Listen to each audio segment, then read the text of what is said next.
that net. Look at that. All right. Got one. Number 2 of the day. Beautiful little specimen rainbow. Look at that. Yeah.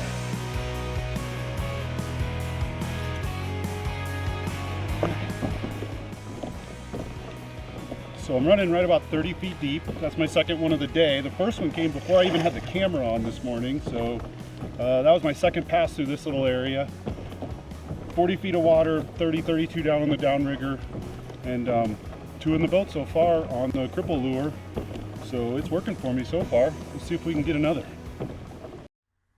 Hey guys, Wes Ward here. Listen, I am currently in Fish Hunt Shoot production headquarters in my office, and I'm knocking out a bunch of video that we're going to post this week that Cal and I have collected over the last few days.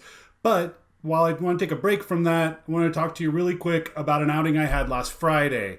So I had an opportunity Friday to get out on the water in my kayak a little bit. I wanted to go somewhere where I could catch hopefully a limit of trout, which I did successfully, which is kind of cool. But I had a limited window, so I only had like 3 or 4 hours. It had to be somewhere local. So I chose to go on up to Sugar Pine Reservoir, which I have never been to before. So if you've been watching the channel for a little while, you know that Cal just put together a video and has put a bunch of clips about Sugar Pine. He went up there 2.5, 3 weeks ago or so now and had just a phenomenal day on the water. Just caught fish after fish after fish. So I didn't expect the same conditions when I got there this time, but I was hoping to duplicate some of his results.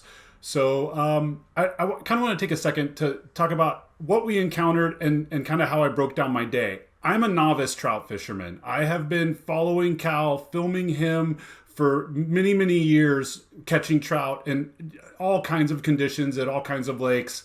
And it's no secret he's really good at it. And I kind of wanted to take some of what I've learned and put it to the test and see if I could produce my own limit at a place I've never been to before. But for me, I got to break it down a little bit. I got to simplify it some, because I can't just look out over the body of water and decide right then and there what's going to work and what's not going to work and figure out without even putting a line in kind of where to start. So there's 3 main variables that I focus on when I hit a body of water for the first time, or pretty much any time I get on a body of water and don't know what to expect. First variable that you always have control over is your lure selection. For me, this trip, it was pretty easy. Cal just wrote a whole bunch of stuff on the cripple lure. I have a ton of confidence in it, so I tied on a cripple lure. That was going to be what I ran on my downrigger at some depth. I also ran a top line while I was there. I had no love on it at all. Didn't even get a hit on it. And that's pretty much a standard fare for me to run a top line and something down deeper. But my top line I'm just going to kind of ignore because it did nothing for me. So maybe next time that'll be different. But chose to run a cripple lure. I chose it because I have confidence in it. I can run it at a speed that I'm comfortable at, and it works at any depth in the water column, which brings me to the second variable is depth. So I've chosen my lure. I know I can run it at any depth. I just kind of took a shot in the dark, started paddling out, dropped my stuff down about 20 to 25 feet. Figured that was a good starting point, at least to see what was out there and what I encountered. And I had to adjust that throughout the day, but I'll kind of get into that in a second. Third variable is speed. You can always speed up and you can always slow down. There are parameters on speed though, based on whatever lure you choose. The lure that I chose, the cripple lure, it typically likes to run anywhere between 1.8, 2.2, maybe 2.5 miles an hour. Some places you can get by with running it a little faster, but for me, that's kind of my comfort zone. And I'm very comfortable paddling in that cadence to maintain that speed, and can do that all day long without any fatigue or any other issues. So my speed was kind of dictated by the lure I chose, and the lure was dictated by what I felt confidence in. So really all that leaves is depth. So took a shot in the dark, started off 25 feet deep, paddled out around a point, and immediately hooked a fish within minutes of being on the water. Before I even had my camera gear turned on, before I even got my top line out, I had a fish in the boat. It came 25 feet deep in about 35 feet of water. I was thinking, great, the variables have worked themselves out. I'm golden. I'm just going to keep doing this all day, and I'll be out of here in no time with the limit and back in the office doing what I'm supposed to be doing. Didn't really work out that way for me though. After my first fish, it was a good 15-20 minutes. I had nothing. But during that time, I was able to watch my electronics, kind of paddle around, figure out temperature, figure out clarity in the lake, that kind of stuff. So what I noticed is, first of all, there was fish throughout the entire water column, top to bottom. I was marking fish top to bottom. There were fish on the surface everywhere. So to dial in a specific depth, I could pick anywhere and know that I was being in front of fish, but that didn't necessarily mean I was in front of active feeding fish. So I didn't want to change my lure at that point, and that made my speed variable fairly constant using the same lure. So depth was my third variable. So I chose to go a little deeper, which made sense because it was extremely clear water. The sun was coming up overhead and the temperature was higher than I expected. So naturally I thought, better go deeper. Let's try a little bit deeper, see if the fish in that zone might be biting.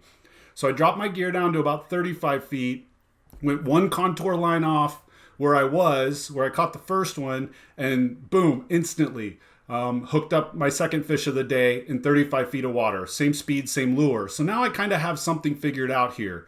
I have a little bit of an idea about what speed to fish, what lure is. I'm not changing at this point. I've already caught 2 fish on it. Number 3 was just depth. So I spent another 15, 20 minutes at a depth, the 35-foot depth, didn't catch anything. Stepped out one more contour line, dropped down another 10 feet, boom, fish on.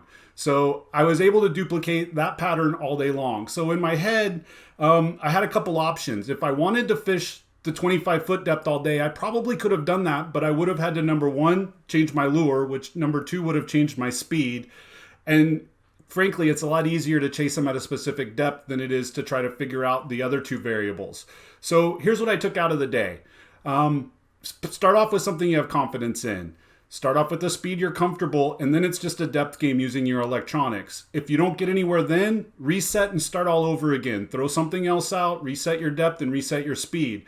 But don't change more than one variable at a time, because if you do that, it's very hard to dictate what the pattern is that you're searching for. And to my benefit on the water when I was out there, there were a couple other anglers that were fishing constant depths. My buddy Matt was with me. He was kind of limited without a downrigger on how deep he could go, so I knew that he was probably in the 15 to 25 foot range, and if he started hooking up, I could accommodate to that. But I wanted to be below that, where I was in a different depth than he was. And Cal and I use this tactic all the time when we're on the water side by side. Rarely, unless we're just on an epic hot bite and we know where they are and we know what's going on, do we fish exactly the same gear at exactly the same speed at exactly the same depth in the water column. It's just not a very efficient way to search for fish. So by maintaining your 3 variables and keeping an idea, keeping them in mind, choosing one to change every once in a while until you figure out where they're at and what's going on, you're going to be a lot better off than trying to throw the whole kitchen sink at them and changing all 3 variables constantly and chasing the pattern. The other thing ultimately that I noticed, which was kind of a side note on the day, is although my fish were getting deeper all day long, in 10-foot increments, I stepped down and stepped down and stepped down and kept moving out away from shore in 10 or 15-foot increments. All the fish I caught, all the active feeding fish that I found, were about 10 to 12 feet off the bottom. Now that's not always going to be the case. You can catch fish in the middle of nowhere, in what I call no man's land, in the middle of the lake where you're in 100 feet of water and you catch a random scraggler at 25 or 30 feet, and you might catch more than one at that depth. But for the smaller lakes, especially like Sugar Pine and some of the other smaller ones in that region, 10 feet off the bottom, maybe 15 feet off the bottom is always a really good place to start, especially when you have high overhead sun and a hot day, no clouds, no cover. That's going to get you down where you're deep enough where, first of all, your gear isn't seen by the fish when the water's as clear as it was. And I think that there's something to do with oxygen and a bunch of other form variables that keep the fish at that level. But if you catch fish at 10 feet off the bottom or 15 feet off the bottom and then the bite goes away, note that depth and just step it out a step or 2 and stay that same distance off the bottom and see if you can find the feeders then. All right, well, that was my takeaway from Sugar Pine. Phenomenal lake if you haven't been there. Get up and check it out. It's definitely still capable of producing a limit right now. Click the subscribe button below if you like what we're doing. We got a ton more content coming at you this week, and I'll be talking to you guys really soon. Thanks.